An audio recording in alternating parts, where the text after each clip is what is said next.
идваш, бъди при нас. Нека това, което искаш да ни кажеш, да бъде разбрано от всеки един от нас. Нека Твоя дух да бъде наш учител. Амин. Амин.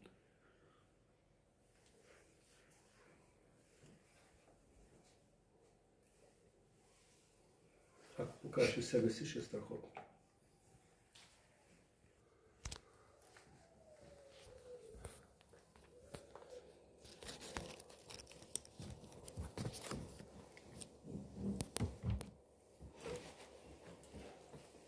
Както винаги ми е приятно и топло при вас. Бях при Моисей и съпругата му, имах библейски курс тази вечер с тях. После минах до пицарията да видя Асен и други хора, имаше така една хубава група. И видях други хора, сега съм при вас. Видях, че моят приятел е по-уморен друг път. Днеска, ако искате, вярвайте, в 7:10 бях излязъл за известно време и се върнах до нас. И си угасих всички лампи в моята стая и си легнах. Ей така, да отдъхна. Продължаваме с вашия специфичен библейски курс. Запишете си. И домашна църква. И домашна църква. Имаме и, защото има църква, която не е домашна. И тази, която не е домашна, е църквата, в която ходим на богослужение, където се пее, където изискваме Божието благословение. Сега ще видим, че в един друг смисъл, в друг аспект, трябва да се развива отново духовна дейност на нива, за които не знам защо не се говори в библейски курс. Аз смятам обаче, че на хора като вас семейни, толкова семейства, 3 сте, 4 сте, би трябвало да се говори в целия диапазон на това, което е свързано с понятието църква. Така че запишете си след заглавието Филимон, 2 стих. Там няма глава. Нали? Посланието е кратко, затова казваме Филимон, запетайка 2. Така си го запишете.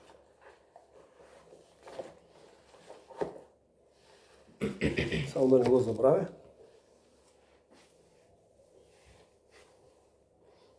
Така.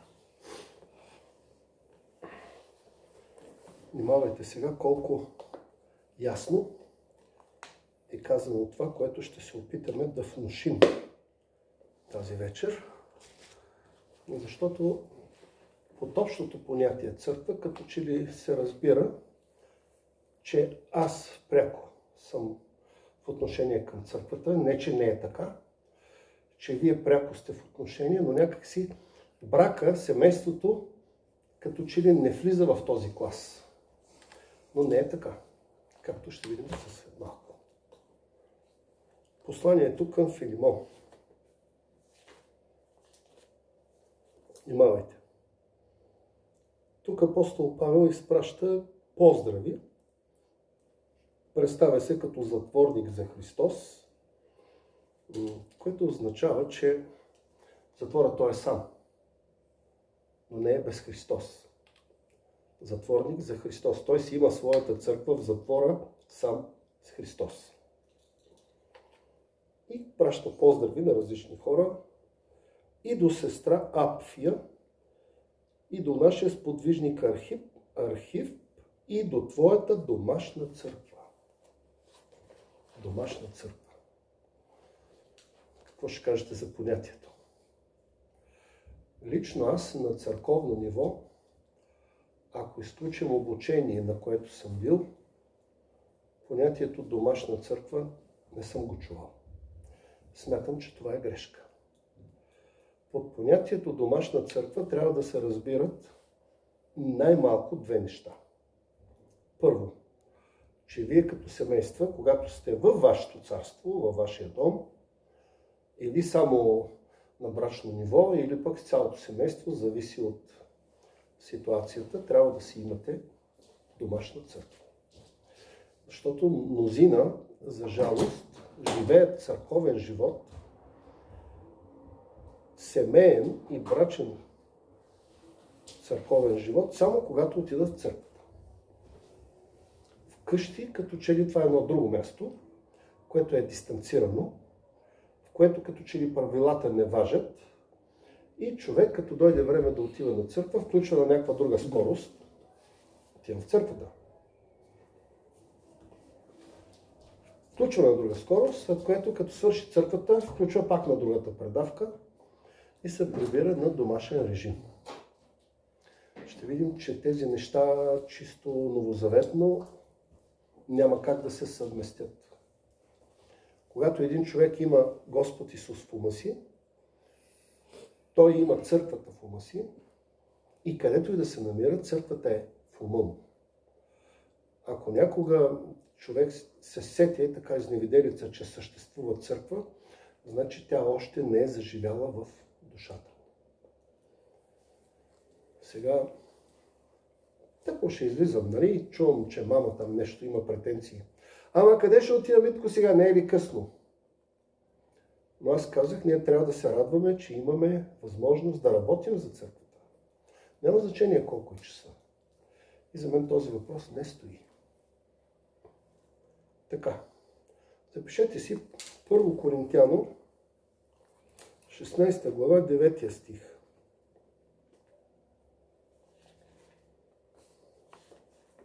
Сега ще видите различни контексти на появата на това понятие. Домашна църква е понятие. Поздравяват ви църквите, които са в Азия. Нарочно ви или специално ви поздравяват в Господа Акила и Прискила с домашната си църква. Това е едно семейство, което ги поздравява с домашната си църква. Това означава, примерно, както тук има семейство, нали, в вашето семейство, и семейства на гости, значи имаме домашна църква на две нива.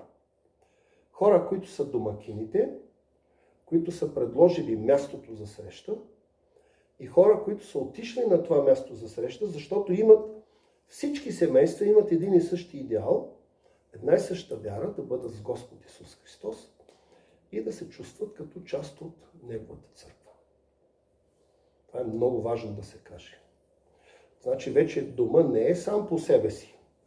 Сега, ако сте в някое село и си имате домашна църква, това означава мама, тати и аз сядате, нещо си четете, нещо си изпявате, пускате си хубава проповед или там каквото и да е видело, някакъв библейски филм, да речем.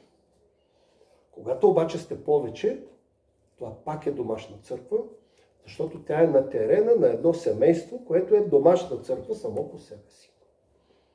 И не случайно, когато е имало хора, които са били много будни във вековете, те са знаели, че бащата е цар и майката е царицата на дома и там князете и те се подреждат, нали, децата, и бащата си е свещеника на дома. Това е домашна църква.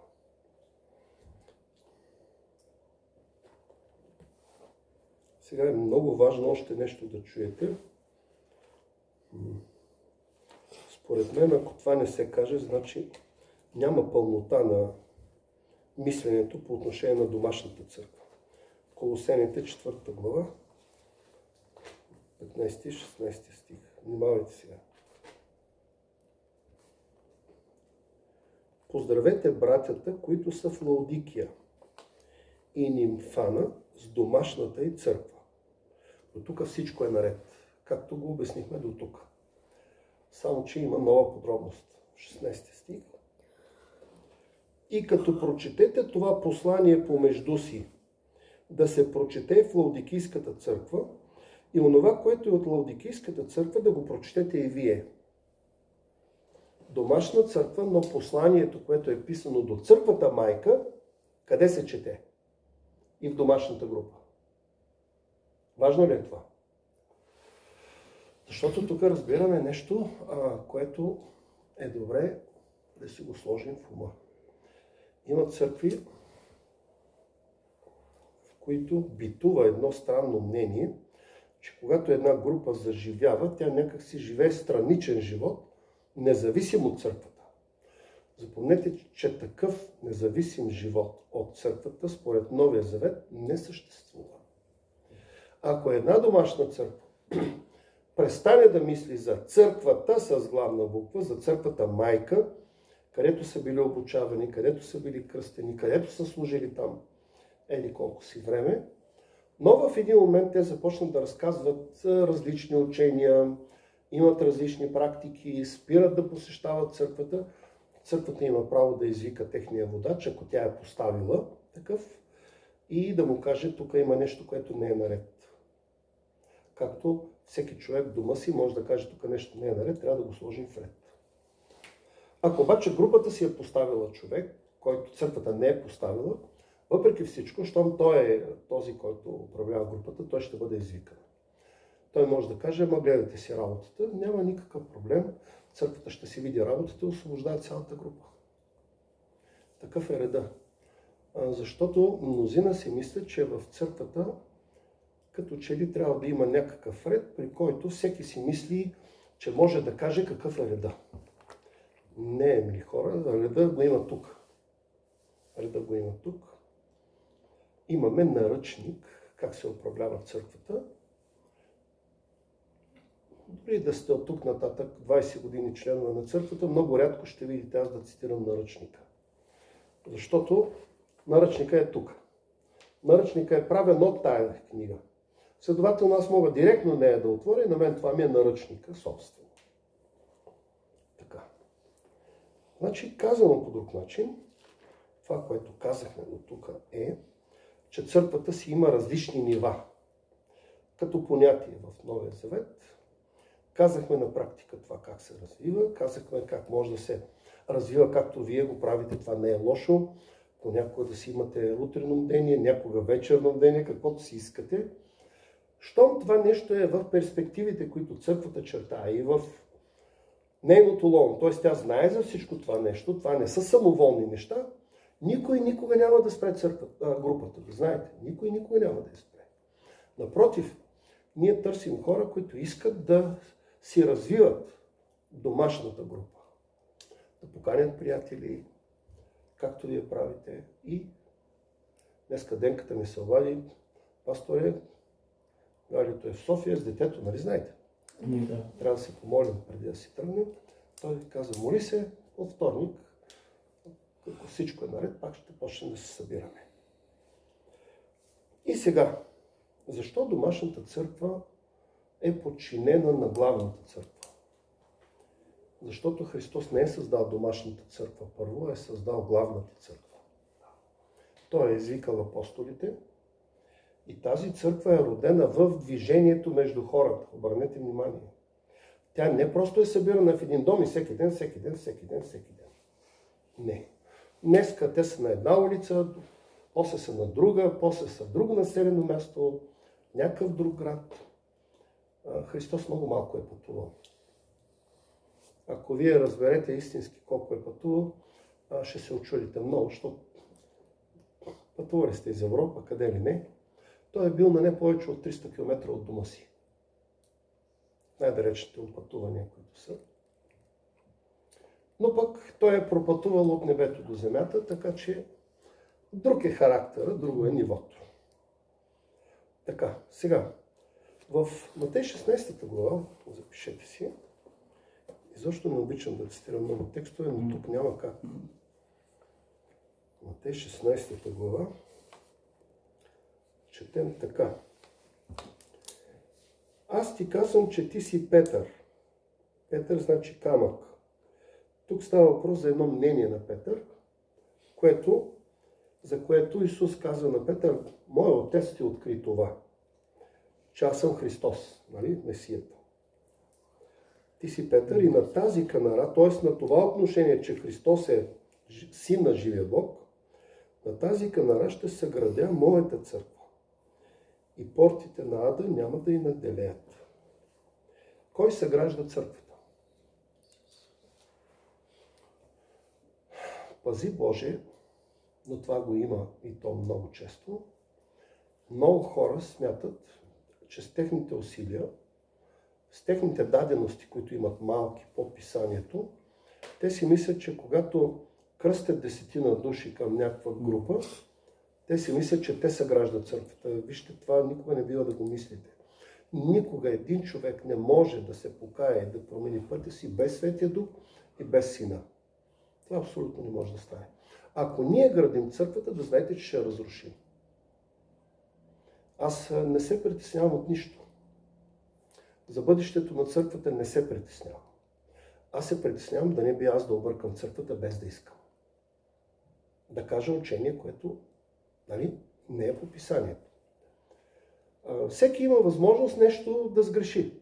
Аз обаче много се пазя, много внимавам, защото виждам, че колеги от хиляди деноминации въобще не внимават на това, което говорят, не мислят за следствията, които ще предизвикат и в последна сметка разрушават понякога една група от църкви, които са съществували на някакво място заради учение, което се оказва очевидно неприемливо за повечето хора с някакво историческо съзнание за мисията на църквата. Една църква много трудно се създава. Създава Христос чрез хора. Някога той си кани хора направо, директно, без никакъв човек. Има такива моменти. Но да знаете, че много лесно се разрушава църква, защото хората, които са от църквата, когато не са достатъчно подготвени и малко е неприятно това да се каже, но ако не са покаяни, защото хората, които се кръщават, трябва да се покаят. Ще говорим по този въпрос специално. Те много лесно се повлияват от фалшиви учения и когато някой им разкаже за някаква тяхна длъжност, каквато те нямат, и някой може да ги обърка, и да им каже, ние управляваме църквата, това много лесно разрушава доверието. И после трудно е да събереш тези хора отново. Много е трудно. Но Исус казва, аз ще съградя църквата и точка. Той е онзи, който гради църквата. И това е. Само, че веднага след това той казва още нещо. Портите на ада няма да й наделеят. Записахте ли стиха? Казах ли? Да. Матей 16 глава 18 стих. Този не стига за сега. Портите на ада. Ада е гръцка дума. Хадес. На гръцки четеш Хадес. Буквално означава гроб. Те са го превели както на тях им идва, защото са езиково на ниво и веднага разбират какво са казали, но това не е очевидно, ако човекът не е запознат. Портите на гроба няма да я наделят, най-общо казано се отнася до две състояния. Ние, ако сме църквата и си поддържаме вярата достатъчно дълго, да речем 40 години, последният от нас умре в вярата. Това не е побеждаване на църквата от злото. Това е устояване на църквата до край, до последен човек. Но има и друго. Църквата няма да умре, Христос го е обещал, църквата няма да умре от това, че хората, които я съставят, могат да бъдат избити. Портите на злото или на гроба няма да я наделят и точка. Каквито и гонения да дойдат, каквито и сили да се изправят срещу църквата, вътрешни или външни, или от нас да излязат, не дай Боже, тези сили разрушителни, това не може да разруши църквата, запомнете. Христос е казал, аз ще съградя, следователно никой не може да разруши това, което Той е създал. Нека да кажа нещо, което моето ми подсказва сега. Когато някой тръгне да разрушава порядки в църквата, той може да увлече със себе си, примерно 15 души. Щом обаче те са отишли там и са били склонни да съдействат на това разрушително взаимодействие на този човек с тях и тяхното действие към църквата, общото, това не е било от църквата. От църквата не е отпаднала църквата, а онова, което не е било църковно, не е било явно, че не е църковно, и при един такъв конфликт става явно, че това не е било църковно и ще излезе от братството на църквата и това е. И това е много ясно. Нашата работа е да се концентрираме в нашата вяра, нашите домове да станат светилища, хора. Светилища. Моята стая, буквално аз я имам за светилище. Като вляза в нея, аз съм се едно света и светих там. Там имам всичко, което е нужно да знам какво иска небето. Аз влизам на пръсти. Трябва да си направим домовете място, където да присъства Христос, където Той да благославя и където в най-тежките моменти да чувстваме Неговата утеха. Сега на едно място видях една линейка спряна пред един дом, точно до църква Б. Като я подминаваш, те ти остават дясно, и тук един дом в лявата страна. И аз спрях там, всички ме познават. И си спускам стъклото и пасторе, дойдоха веднага две момчета. Казвам, момчета, какво има, какво стана тук? И бабата казва, имам проблем с стомаха, нещо много я боли. И дойде помощ. И аз им казвам, ще се моля. И те казват, пасторе, жив и здрав. След което отидах там, дето не трябваше, до вас. И се връщам тук. Ние сме длъжни, където има някаква такава проблематика, болни или пък деца, както и преденката, или възрастни хора, добре е да спрем да си кажем молитвата. Когато сме си тук, пак ще се помолим. Днеска ми се обади един човек, няма да казвам имена, ще кажа само, че е в махалата. Имаме човек с лоша диагноза, той още не знае. Затова не казвам имена. Сина му познавате много добре, но бащата е зле. Днеска са били в София и той се посъветва с мене, сина. Предлагат ни еди какво си и какво да правим, аз трябваше да обясня. Така че нищо, че не знаете, вашите молитвички, кажете ги с няколко думички. Много е тежка диагнозата, но въпреки всичко. Отиваме в 18-та глава на Матей.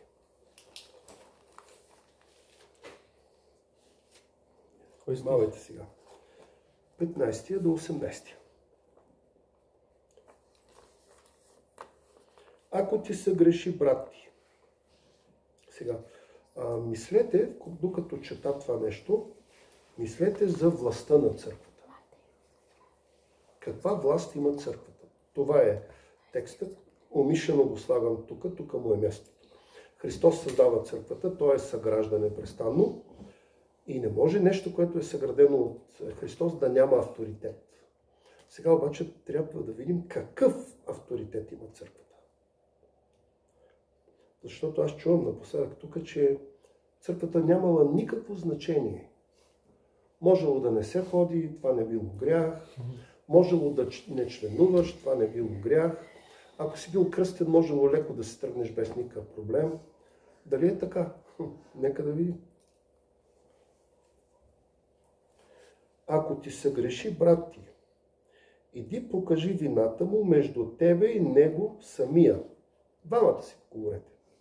Ако те послуша, спечелил си брата си. Ако не те послуша, вземи със себе си още един или двама и от устата на двама или трима свидетели да се потвърди всяка дума. И ако не послуша тях, кажи това на църквата. Защо да кажа на църквата? Защото тя е последния арбитър. Ако аз не мога да се разбера с един човек, защото не ставам. Нали? Не, че той не става, аз не ставам. Ами той ще дойде при мен и ще ме помоли. И аз ще му кажа, примерно, не съм съгласен, аз имам друго мнение. Човека обаче има Библия. Той знае, че е прав. Той не иска нещо, еди какво си да го има, защото и него го засяга. И той казва, братя, дайте да поговорим с този човек. Може пък от вас да се засрами и да се промени.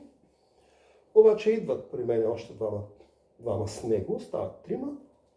И аз казвам, вие кои сте? Много пъти, някога аз изпращам някои хора, ако не отида аз. И аз съм ги пратил. Те са от църковния съвет.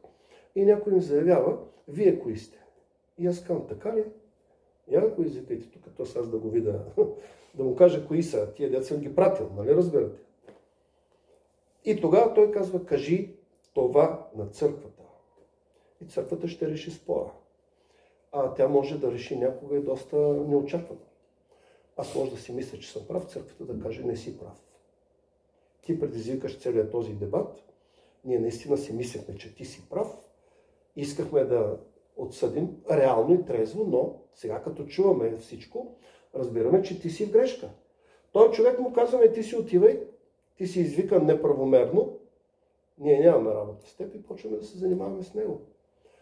Абсолютно добронамерено. Църквата, ако някога иска да нагруби някой, да му направи нещо лошо, това пък не е църквата, знаете. Това не е църква. Църквата трябва да бъде като майка и да се грижи за всяко едно от децата си. И да дочетем само. Така. Ако не послуша тях, кажи това на църквата. Внимавайте сега. Ако не послуша църквата, нека да ти бъде като езичник и като бирник. Бирник е било обидно, защото тия хора са взимали данъци и много често данъците, които са искали, парите, които са взимали, не са отговаряли на сметката, която държавата изисква. И те, ако искат да обидят някой, са му казвали, ти си бирник. Той не е бирник, но са му казвали така, тая обидна дума. Църквата казва, този човек да ви бъде като езичник. Какво значи това? Той повече няма властта да остане в църквата. Тя му казва, ти си до тука. Да ти бъде като езичник означава, поздрави го като минаваш, не се занимавай повече. Ако той те спре, кажи нещо. Ако е нормално, поддържай диалога. Ако усетиш пък, че е добре, покани го пак да дойде. Нищо, че всичко става. Може да стане по-добър от другите. Има и такива случаи. Имаме членове на църквата, които сме ги изключвали и когато си дойдат, стават по-добри от другите.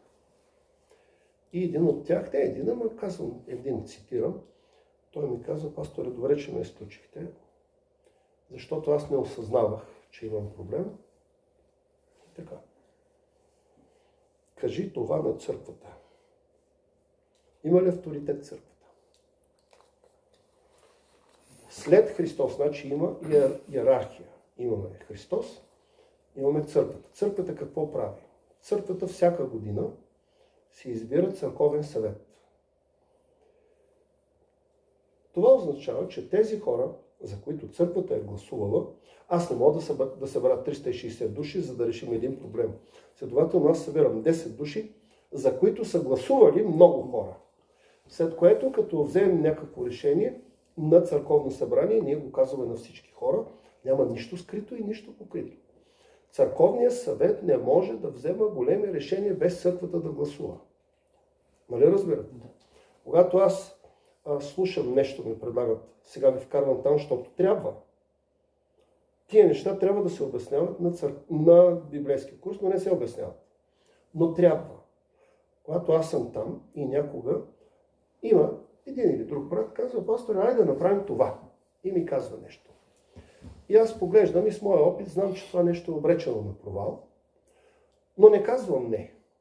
Много рядко казвам не. Много, много рядко. Тук за близо 18 години дали съм казал 3 пъти не, ама като казвам не, значи е не. Скоро имаше нещо, казах не и секунда и това беше. Но съм казвал може би 3 пъти не. И те, когато си сблъскат главата, казват, трябваше да ни спреш. Казвам, нямаше да разберете, ако бях ви спрял в този проект специално. Да, обаче друг път те дават прекрасни разсъждения. Какво прави пастора? Казвам, браво, аз съгласявам. Въпреки това обаче аз пускам това да се гласува от целия църковен съвет. Ти даваш идея, аз се одобрявам и казвам, че я одобрявам. Но всички трябва да я гласуват, за да тръгне тя да се изпълнява. По същия начин, ако трябва да изключваме някого, църковният съвет има тази дума, той е авторизиран от цялата църква и е много важно, ако някой някога за нещо не е съгласен, много е важно той да каже, аз по този казус не съм съгласен. Да речем, че ние 8 души сме гласували, той казва, аз не съм съгласен, но той може, имаше такъв случай. Годините. Един човек казва, аз не съм съгласен, аз спрах всички и казвам, ако обичаш да те чуя, да те изслушам, Той ми каза нещо, за което аз анулирах веднага решението на църковния съвет. Казвам, ако това нещо е вярно, това не може да се гласува по този начин. Проблема е по-друг. Той е по-голям. Така че някога един човек знае повече от другите, когато той каже не, църковният съвет почва да го слуша. Ние го изслушваме. В някои случаи обаче казваме, въпреки всичко, ние си оставаме на становището, защото при някои случаи аргументите не са достатъчно убедителни. И това е начинът, по който църквата функционира. Никога не е било аз да отида да взема един човек и да кажа, той сега ще го изхвърлим. Изчакваме ги години наред, някога 5 години, някога даже 10 години. Имаше едни хора, за които ме помолиха да ги изключа и аз отказах. И на църковния съвет, и на един старейшина, и на втори. Казах, не, ще се изчака малко. Ами върнаха се. Точни тия се върнаха. Имаше други, за които те ми казаха, пастор, дай да ги изключим. Аз им как ще изчакаме малко. Добре, още не са се върнали. Но ние всички решаваме. И когато решим в крайна сметка, че някои хора ще отпаднат, решава целият съвет. Когато съвета реши, той вика цялата църква, за да оповести решението и пак изслушваме църквата, защото някой може да извади аргумент, за който нищо не знае. Така че то не става така, като да кажеш, не да е хода на кино. Не става така. Това става с страх Божий и с молитва. Въпросът е как се влиза в църквата, ами следващия път ще говорим за това. Тая вечер ми беше достатъчно да разберем няколко неща, които, пак казвам, обикновено не ги говорим и то времената бяха други. Сега времената са други и аз смятам за важно, затова ви занимавам. Имаме църква на различни нива. Имаме си църква в централно богослужение, имаме си домашни църкви, т.е. където хората семейно служат и където пък се събират семейства, нали, на двете нива. Домашната църква е под юрисдикцията, ще я да кажа, то е вярно, ама тя е свързана, както детето с потната връв за майката. Няма самостоятелно съществуване на група и на каквото и да е. После искам да уточним, че църквата е Христос. Той е създал църквата, че никаква битка, която излиза от църквата, не може да разруши църквата. От нея излиза, но не може да я разруши. И никаква сила отвън не може да разруши църквата, защото тя е божествен организъм. Тя е бого-човешки организъм. Христос, главата, плюс нас. Прочетох ви текст, в който ставаше ясно към Колосяните 4 глава, 15, особено 16 стих, че посланията, адресирани до централните църкви, се четат и къде? И в домашните групи, домашните църкви, където има такива, защото са по-изолирани, там църква все още няма, но ще имат, нали? Това се чете при тях. Това е едно много голямо уважение, да ви кажа. Те не им казват, вие сте група, нямате свещеник още. Не им казват така. Те казват, писмото трябва да мине и през вас. И това е много хубаво. Така че казвам по друг начин, ако църквата функционира добре, внимавайте сега. Ако църквата функционира добре, тя трябва да има домашни групи. Когато ми казват, че една църква е много добре, аз питам първо, имате ли молитвена група? Нямаме. И аз им слагам един минус от тук до Бургас. Питам, имате ли домашни групи? Казват ми, нямаме. Ако има още един до Варна, минус, тая църква в какво се развива? Така че не може и не трябва да се разделя нито домашната църква от църквата, майка, нито майката църква да казва, нас групите не ни интересуват. Това няма как да стане. Следващия път, накратко, ще разгледаме как се става член на семейството на църквата и пак ще го свържем с брака, защото тая вечер, колкото и да е странно, пак си говорихме за брачното, защото домашното е свързано с централното и си влияят взаимно. Добрата църква, ако знае, че вие сте на 40 км, примерно, си имате такава група, добрата църква ще ви изпрати човек да дойде да ви насърчи. Някога ще ви покани вие да дойдете да изнесете нещо в църквата и да има един такъв двустранен диалог. Ами, толкова за днеска.